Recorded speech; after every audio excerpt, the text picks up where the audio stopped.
Hi there. I am Samson Ngwese in Yaoundé, inviting you to keep company with the production team of Political Focus for another edition of the program. The dust has not yet settled over the major national dialogue held recently to propose solutions to the crisis in the northwest and southwest regions, as well as other problems in the country. Ever since the dialogue ended, many Cameroonians have been trying to understand the main recommendations adopted and how they can help solve the problems at hand. In this light, the pessimists have been expressing misgivings as to whether the proposals made will address the deep-rooted causes of the crisis, how soon the proposals will be concretized into actions, and whether they will meet the expectations of those who had expected an outright federal solution. Furthermore, this group of Cameroonians is concerned about the absence of a timetable for the implementation of the proposals, and perhaps above all, regret that most separatists were not part of the dialogue and therefore are pursuing their own agenda. But on the other side of the divide, the optimists are reading the main recommendations of the major national dialogue as a window of opportunity to begin mending the cracks on the bodywork of the nation that aims to remain together. They point up to the proposed spatial status for the northwest and southwest regions as a good skeleton into which useful flesh will squarely fit to meet the aspirations of the populations of the two regions. These optimists argue that the holding of the major national dialogue in itself may just have been one of more meetings that will hold in the near future to address any other issues that may have been left out or forgotten. Yet, by and large, the watchword to all and sundry is to exercise a little bit of patience, trusting that the head of state, who should even be more worried about the negative human and material consequences of the situation in the Anglophone regions more than many of us, may cause things to happen even sooner than we expect. After all, he just ordered the discontinuance of court proceedings against some detainees, which is indicative of a desire to stop or at least reduce the flow of adrenaline that may otherwise engender the balkanization of a nation that had for decades prided itself as an island of peace in a turbulent ocean. Stay tuned. I will be back in a moment.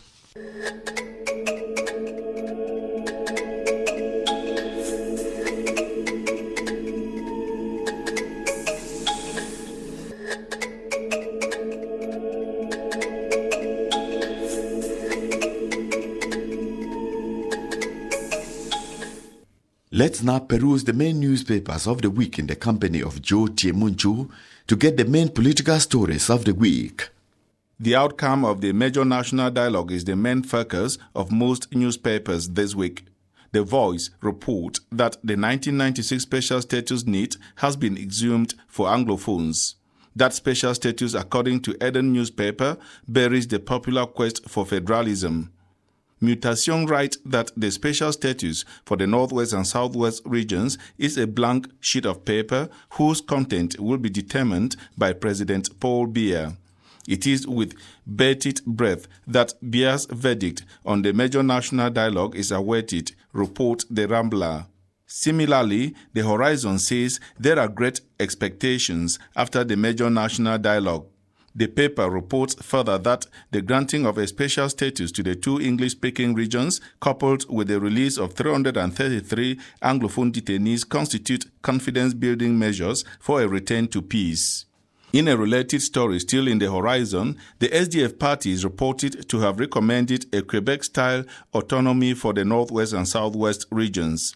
Cameroon Tribune reports that the United Nations Secretary-General Antonio Guterres and heads of some other international bodies have congratulated President Paul Biya on the successful organization of the major national dialogue and measures taken to bring peace. The paper also reports that 10 new separatist fighters who dropped arms have been received by Southwest Governor Bernard Okalia Bilai. They are from the Bakassi camp in Dian Division, they said.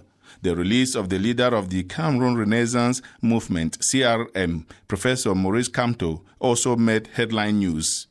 Le Gideon reports that by ordering the release of Professor Kamto and his political allies, President Paul Biya has started applying the recommendations of the major national dialogue. Meanwhile, Le Jour says after the halt to court proceedings, some CRM supporters are still in detention. Joe Tiemunchu with our press review.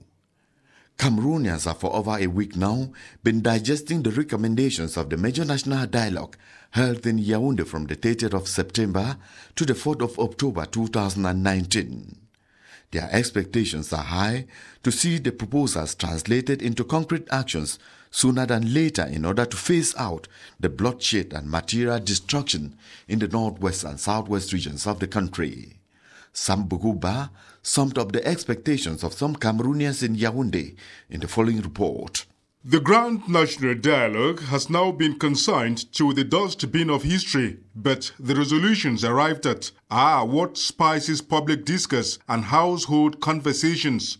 Cameroonians are as enthusiastic as they are guarded in their reactions to the outcome of the national dialogue. We are happy with the head of state and we are happy with the decision that he has been taking subsequently to calm down the temper of the population. We are very happy with some of the resolutions. The special status to be given, yes, they are welcoming. I hope that the Northwest and the Southwest will fully enjoy what they call special status, that we would elect our administrators and hopefully the electoral process will be transparent so that those we vote will give account of their leadership instead of always claiming that they are answerable only to Yaoundé. What really gripped my attention as an Anglophone is the new status given to the Northwest and Southwest region and the new status of Cameroon, United Republic of Cameroon, because truth be told, we are two people that decided to unite.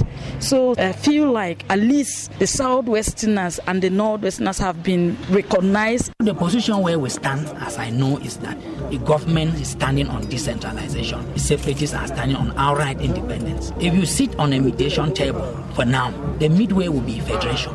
The expectations are in between and betwixt. Let it be the form and the content that can come out to solve the aspirations of the people. As lofty as the resolutions may appear to be, many are those who want to see their effective implementation for things to change on the ground. Whatever decision taken as far as the national dialogue is concerned should be rightly implemented, because at times people take decisions and they don't implement them. And when they take decision you don't implement, that is where it brings problems. Resolutions are good, but now it is implementation. On the field now, we are waiting implementation. We urge the hierarchy that there should be a proper implementation of resolutions. The resolutions taken by the various committees should be adopted and effectively implemented so that we see peace return to our regions. Cameroonians are therefore waiting and hoping the government will come good on the resolutions of the national dialogue and not lock them away in secret votes, as has been the case in the past. Sam Bukuba. From every indication, the man in the street is very impatient to begin seeing the positive effects of the major national dialogue on the ground. They are particularly keen about the proposals from the Commission in charge of decentralization and local development. That is why we decided to have as our main guest on the program today, Mr. Ngole Philippe Ngwese, who was the president of that commission. Mr. Minister, you're welcome to the program. Thank you, Mr. Websey. Can you tell us exactly how work went on in that commission that you chaired? Within the framework of preparations gearing up to the D-Day, we had working sessions to see how to go about the work in our commission. And the first day, we had general discussions. We gave the opportunity to each and every participant to express their views on the issues that were on the table. And what were the issues?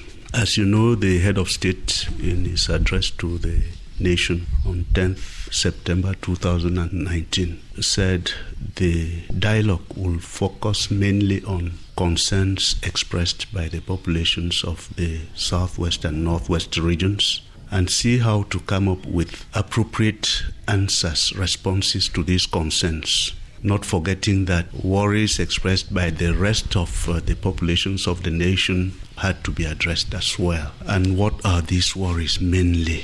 As we all know, people have been craving for greater decentralization. People want to be empowered to manage their local affairs, to be able to go about the affairs of their region, of their councils, without having to come up right to Yaoundé to be able to get answers to the worries they have in their localities. So people were given the floor, and they started by expressing their worries about the way decentralization since the constitutional review of 1996 has been handled. Most participants felt and expressed their worries about the delay, about the implementation of decentralization, especially as far as regions are concerned. And even with the local councils which are already in place, they were not satisfied with the delivery and thought that something better could be done to address this.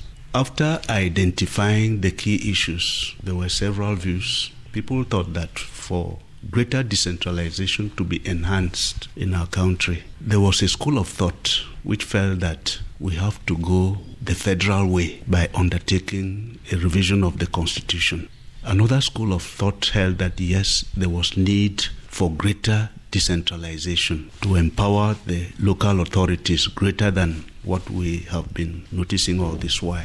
But we thought that we were given a mandate. The President of the Republic, in his address, said that our discussions should be held within the confines of the Constitution. And we thought that going by the argument which held that we should suggest the revision of the Constitution was already violating the terms of reference of our commission. But the discussions were free and open. Mr. Minister, free and open to the extent that some delegates raise their voices as they try to push forward their points. So they did.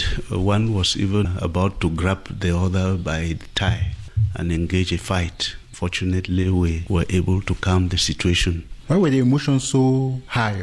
Well, the issues were so sensitive, and all along we have noticed that people have been boiling and eager to express themselves about all these things which they said that day. So they were so passionate about the issues. Personally, I was not surprised. Our duty was to make sure that our business was conducted in a conducive atmosphere.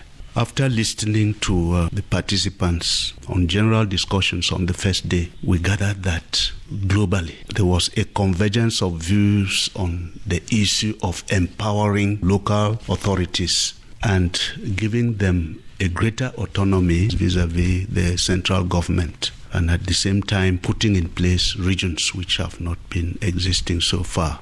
What had to be done to reduce the burden of the supervisory authority and a good number of other key issues. Now, the argument over a federation and a decentralized unity state, how did you conclude that? Was it by vote, or you had to remind participants in the commission about the terms of reference? Yes, I had to remind the participants about the terms of reference. And secondly, virtually everybody agreed that what mattered was not really the name to give to whatever organization may come up. It is the content of the powers that will be given to those entities. Call it a federation, call it a unitary decentralized state, but what mattered was the powers transferred to local authorities. So there was a convergence of views. We never voted on anything. We generally censored the opinion in the hall, and we came to the understanding that there was a convergence of views on these issues. That's why even when we read our report initially in the hall, it was acclaimed. Mr. Minister, when you sat there listening to these diverse views, were you at one moment aware of the weight that you were carrying on your shoulders as the chairman of this very famous commission, the Decentralization and Local Development Commission? And the public was expecting so much from your commission. Yes, I took the right measure of the responsibility which was on my shoulders even before we convened, and had to do everything possible with the help of the Almighty God to make sure that we handle the business properly. We had to be well organized to make sure that things went on properly. The fact that your work took place in that tripartite hall, did it have any sense of history to you? Did you recall something that happened in that hall and that you had the responsibility to continue the discussions? It never occurred to me to make any rapprochement between the tripartite and the work of the commission which I had the honor to chair. You talked about some of the obstacles to the decentralization being supervisory authorities and maybe other intermediary authorities that prevent powers from devolving actually to the local councils. What did you propose to lift those obstacles? We proposed that the laws of 22 July 2004 be revisited. The law on orientation of decentralization, those organizing councils and regions, they have to revise these laws to make sure that the provisions relating to not only the effective powers transferred to regions and councils are increased in various areas, but at the same time that the burden of the supervisory authority is brought to its barest minimum to avoid the problems we have been facing this far. When you say supervisory authorities, what do you have in mind? What I have in mind is this. The law says that the senior divisional officer is the supervisory authority over local councils, and the governor is the supervisory authority over the regional councils. And the law spells out the content of this supervision. Before the laws of 2004, virtually everything fell within the ambit of what they call in law control a priori. That is, when the council executive, after deliberations, has made a decision on issues of budget and whatever, before implementation, they have to wait for the green light from the supervisory authority. Same goes with the region, though they are not yet existing, but that's what the law says. In 2004, these provisions were considerably revised, and the list of matters which fell within that control a priori was reduced to the barest minimum. Now they fell on the list of what they call control a posteriori. That is, the council sits, they deliberate, they decide on what to do, they go ahead with their business while the supervisory authority stays behind to see whether these deliberations conform with the law. So how much power did you remove again during the 1 year commission from the supervisory authority? In terms of your proposals? The work of our commission was not to revise any laws. Our business was to identify the problems, point them out, and we made recommendations to the powers that be. If you are just tuning in, this is Political Focus, coming to you from the national station of the CRTV in Yaoundé. Our main guest today is Mr. Ngwese, President of the Commission in charge of Decentralization and Local Development during the Major National Dialogue in Yaoundé.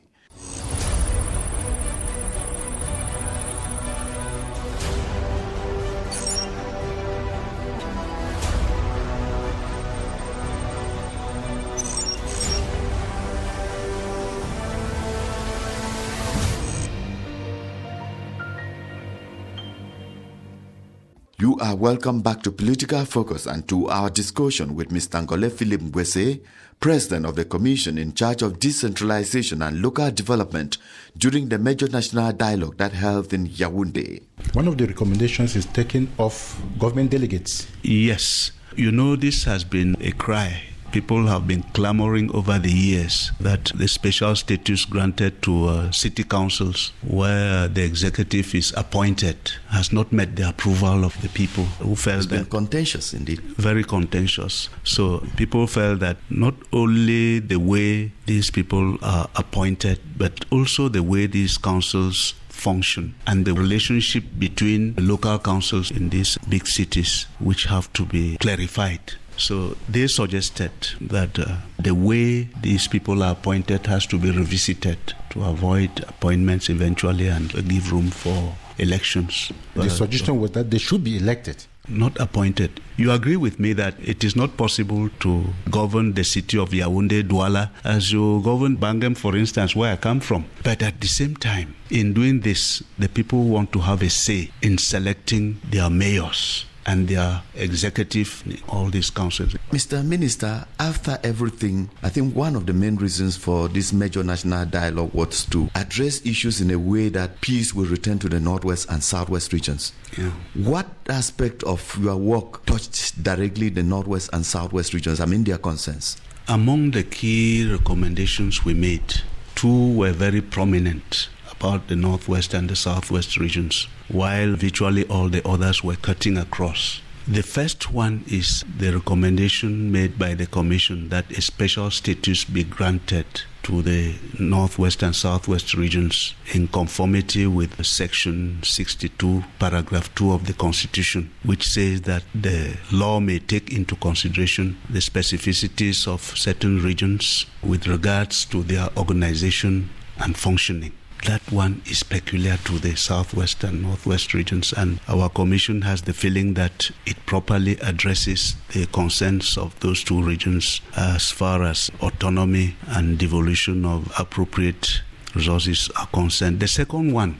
Just before you go to the second one, Mr. Minister, what is interesting about this special status is that apparently that section of the Constitution that talks about it was spotted out by somebody from the French-speaking part of Cameroon. It is important to say this. Very important. Mr. Tembe, are you convinced that before we went into that hall we didn't read the Constitution? It was a good thing that this particular proposal came from the floor. A very good thing indeed. I'm personally satisfied that it came from the floor. But before we went into that business... Not from the Bureau. Not from the Bureau.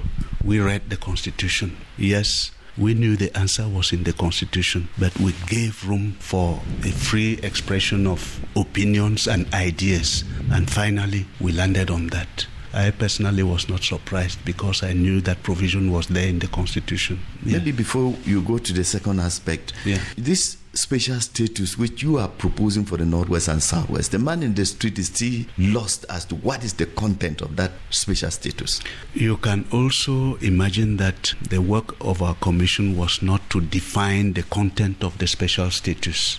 The Constitution says special status can be granted. If this is approved, and I pray it should, then I want to imagine that the head of state will put in place a team to organize the content of this special status. Mr. Webster, I think you coming from where you come from, you already have an idea on a few things that may figure in this particular provision. You talk of the Anglo-Saxon system of education, for instance. I want to believe that issues of that nature may be addressed within that context. The legal system? The legal system with the common law and all those issues. You remember in the past we had things like the House of Chiefs in the former West Cameroon and so on and so forth. So I don't want to speculate on what the content will be, but I'm just trying to imagine that some of those issues will be factored into determine the content of how special it will be. Should we be expecting that councils in the two regions will be managed in a different way from what we'll obtain in the 8 other regions? Well, I don't have the feeling that councils will be managed in a different way. What I believe is that local authorities have been clamoring for greater autonomy, not only those in the Southwest and Northwest regions, and I'm sure you know that. They wouldn't want the supervisory authority to bring too much pressure to bear on their local business. And if the recommendations made by our Commission meet the approval of the head of state, I think something will certainly be done to give the local authorities a free hand on so many issues and allow them to conduct their business without too many bottlenecks, as we have been decrying all along. Will that be different from other parts of the country? Once again, I don't want to speculate, but I know, and you know, that when it comes to general issues, we will not have special laws for the Southwest and Northwest and others for the rest of the country. There are general issues like governance and the rest, which will be applied virtually the same way in all parts of the country. And what was the second issue that you imagine would interest the populations of the Northwest and Southwest regions? Yes, the second recommendation, which is peculiar to those two regions, the endowment of those two regions with a special financial allocation, substantial, to enable them start again with the activities that have been hampered by the crisis we all know. So that one too is particular to those two regions, and we hope that it will be granted. You chaired that commission, which was one of the most sensitive. Did you at any moment feel that Anglophones were expecting something from you and the other Anglophones in that commission close to what was agreed in Fumban? The terms of reference which I was given had nothing to do with the agreements in Fumban. The head of state said the major national dialogue will give the opportunity to all and sundry, those who were invited, to brainstorm on the concerns of the people of the southwest and northwest regions and come up with adequate solutions to these problems without excluding the concerns of the rest of the nation, and that this business had to be conducted within the confines of the Constitution. Those were the terms of reference. No allusion was made to the agreement that was signed in Fumban several years back. Terms of reference which many delegates insisted that you don't pay so much attention to, and in the general discussions Fumban came up severally. People in their presentation mentioned Fumban. They were trying to push you to go out of the terms of reference. But I'm sure those general discussions were also enriching to you. Quite enriching. I want to confess to you that I learned a lot. No topic was taboo in our discussions. Everybody who took the floor said what he or she wanted to say. And if you read our report keenly, though as brief as it is, 4 pages, it captured everything. We promised the participants in our commission that we will give a true account of their deliberations, and that's what we did. I want to tell you that we had virtually no problem having our report adopted in our commission itself and in the plenary. It was by acclamation. Virtually. A few people raised their hands to point out, well, remove this word and fix the other, but our report was acclaimed in commission.